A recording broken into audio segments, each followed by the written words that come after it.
Tucked deep inside the city's Kawangware estate is the Kawangware Street Children and Youth Project Center, an establishment whose humble beginnings can astound even the most astute of entrepreneurs. 13 years ago, Augustine Githoiga and Maurice Auka, who were once roaming the streets of the vast Kawangware slums, embarked on an ambitious project.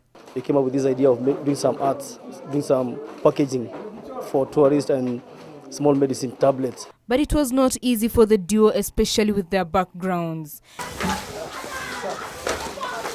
And it took sheer determination to sustain the project, having to hawk their products from one homestead to the next. So we were knocking on the door to every company and asking them, kindly, can you help us? We can do this. So most of them were willing to help us, and most of them were saying, no, we cannot. We are importing from Italy, from Sweden, so we don't want a local supply. Their efforts were to be rewarded with time, and with it came associated benefits. And as the business grew, they took in more boys from the streets. Every year we have to get some new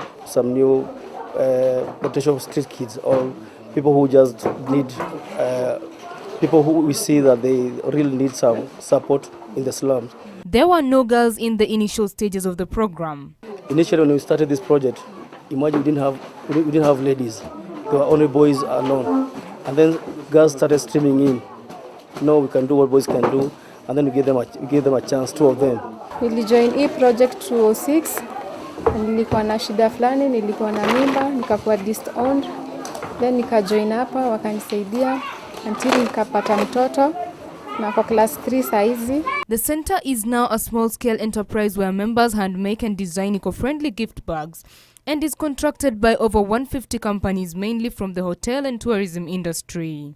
The center also makes gift bags, greeting cards, gift wraps and t-shirts, silk screen printing and even tags for clothing lines. Each year, the center recruits new members who include street children and teenage mothers. The business has a monthly return of about 300,000 shillings, money that is shared among the youth within the center. After we get the sales, we tell them we have to keep money for the business in future, for bad days, and then the money which is left, we have to put some aside for these young children who are seeing outside here, and then the rest we supply, we share amongst ourselves. The little money I get here, I uses it to pay my house rent, plus I uses it for my pocket money at the college, and also it caters for my basic needs such as food and clothing. The youth are not only there to pass time, they are taught how to manage their finances and their lives so as not to revert back to their dark pasts. But it has not been smooth sailing, though, with the drop in tourist arrivals negatively affecting their returns. The biggest clients we have are the hoteliers and the tourist industry.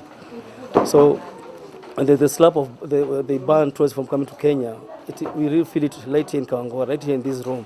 We really know that tourists are not coming, there are no more clients coming in Kenya. Though they would have chosen to enrich themselves, Augustine and Maurice chose to help their colleagues, who had been condemned to life in the streets by circumstances not of their own making.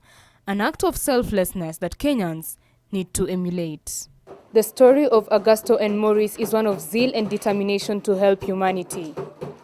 From humble beginnings in the streets of Kawangware, their success today ascertains that no matter where you start in life, it's the finish line that matters.